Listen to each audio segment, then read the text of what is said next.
And our special guest is the Kool-Aid Jug. It is. Oh, yeah.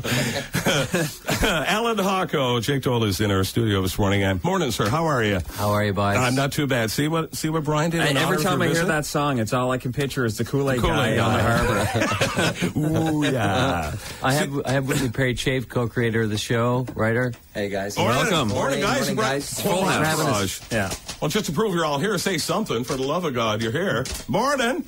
I got a gang with me. Yeah. Morning, gang. So, congratulations. It's been over a year. Over a year. Yep, it's been a year and a week. Yeah, January 6th, the debut last year. Season 2, Republic of Doyle, premieres tonight, 9:30 Newfoundland time. So, first of all, let me just get this out of the way. What'd Santa bring you for Christmas?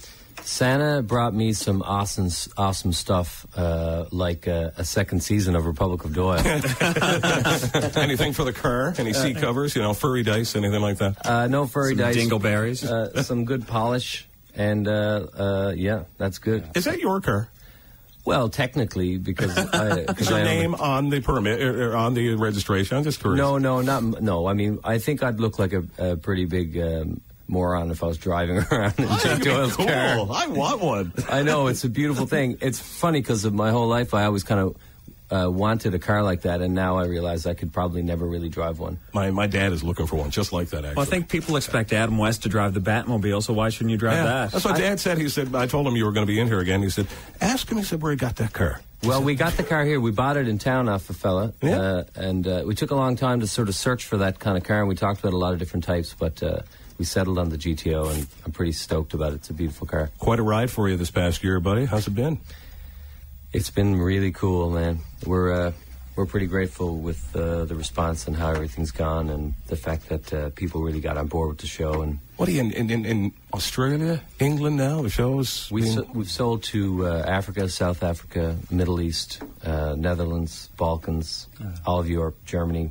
Petty Harbor, Ghouls. Very happy about those sales. That was a big sale, the Petty Harbor sale. Yeah. It was. They held out for a lot, but it's a great place. Pretty cool when Prima Danny Williams was stepping down. And I mentioned great big seeing some of the ambassadors of Newfoundland and that sort of thing. So what do you think of Danny leaving anyway? Did you follow any of that? Oh, yeah, I was there. I was there for that. And Perry and I were both there, actually. Yeah, it's pretty emotional, actually, that day. It was, wasn't it? Yeah. Like mixed emotions and kind of came right out of the blue for a lot of us, Well, the fact that he stepped down, it's even, like he just got out. He got out on a really high note. On a high note, yeah. So he said that's what he always wanted to do. Just ended like that. So that kind of came together out of nowhere, and then like 2 minutes later, it seemed like 22 minutes had the Codfather thing on. When did Mark Critch get in touch with you about doing that? That was unbelievable. I was playing hockey, and I got a text message from Critch, and he was like, "Can you do this now?" And I was like, "Now?" He's like, "No, tomorrow."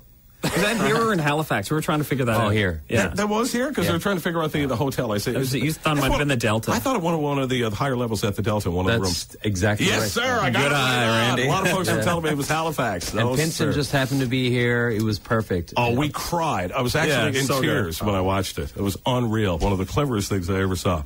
Now, Brian, I know you got a few things you want to throw at him. the Gordon Pinson thing, I mean, he out of all the cameos last year on the show, I think he was probably my favorite one. Who do you got coming up this year that you can say without kind of spoiling things? Oh, man, I'll tell you. Pinson will be back. Excellent. Yeah, he's so awesome, and he's one of my favorite actors of all time. I remember first sitting with him at the table in episode 5 of season 1. I was like pinching myself. I couldn't believe that I was acting with him. Canadian icon, Gordon Pinson. Yeah, I know. And Paul Gross shows up, which is pretty cool this year. Don McKellar shows up. We got I think that acting for me is like one of my the most important thing in a lot of ways, as well as writing and casting. I think we have some of the best actors in the entire country that come to play with us. Very cool. Yeah. But I was just reading this on one of the other blogs there from your website. So what lies ahead for the Doyles as they all face Mal's mortality? Will Christian return? And better yet, what will happen if he does? Can Jake clear him? And are Jake and Leslie really over? Is the one for Jake gone for good? Season 2 continues with killer cases from uncommon clients in St. John's, complete with all the laughs, fistfights, car chases, locker, and family skirmishes that you come to expect from any episode of the one-of-a-kind Republic of Doyle. Hey, that's good. That's Did good. Carrie McDonald write that? I think she did. That's a lot to live up to. That's a lot to live up to. That's really good. Wow. That really sets the bar. Pretty cool, buddy. Well, and by the way, when you were here last time, we mentioned that there is kind of a connection here. You're from Goulds. Bell Island originally, you said, but kind of grew up Goulds. You know a lot of my family on the Barton side, on my mother's side. Goulds rules. Yeah, Goulds rules. Yeah. And when you were here last time, a lot of them were here, and they called me and said, it's pretty cool. You got to meet him like on your show and all that kind of stuff. And they were saying, yeah, we know him. We know Allan. Oh, yeah. Yeah, so it was pretty and wild. Perry's from the Harbor. He went to St. Kevin's as well. Are you Perry from I did Petty indeed, Harbor? yeah, Petty Harbor, and Down my Aunt Kay down there, the Wittens are from down there. Yeah, related to all them. So, anyway. No, it's great. Yep. Great place. It's just great that Newfoundland in general has embraced the show and sort of taken it on, and I feel like we made it for us, and it feels like people have really embraced it, and I think that spread.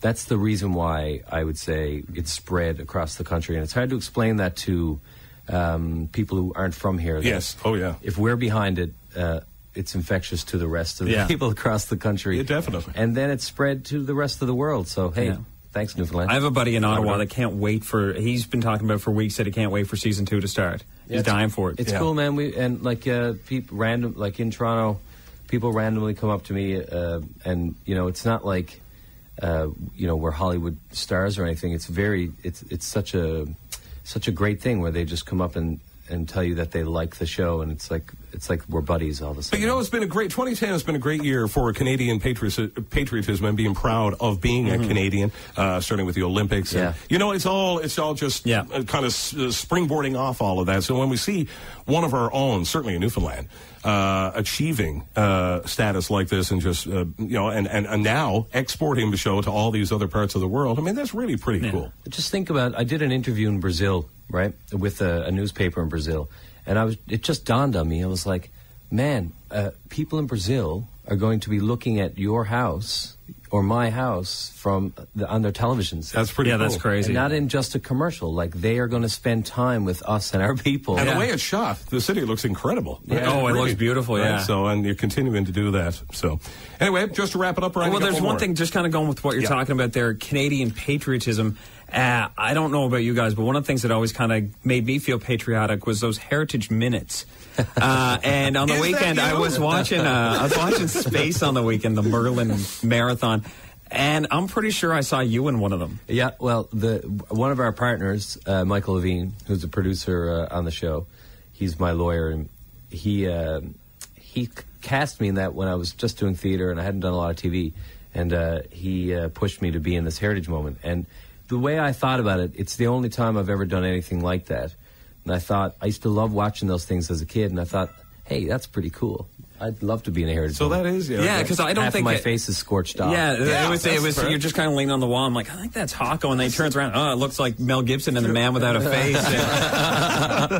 Yeah, Allan, all the best with season 2 and continued success. You're doing us proud, buddy, and thanks, buddy. Making Newfoundlanders everywhere proud. So congratulations on your season 2, and we'll continue to follow and come back and see us again now, real soon. I'd love to. So tonight, 9:30. 9:30, Newfoundland time for season 2 of Republic of Doyle on Mother Corp.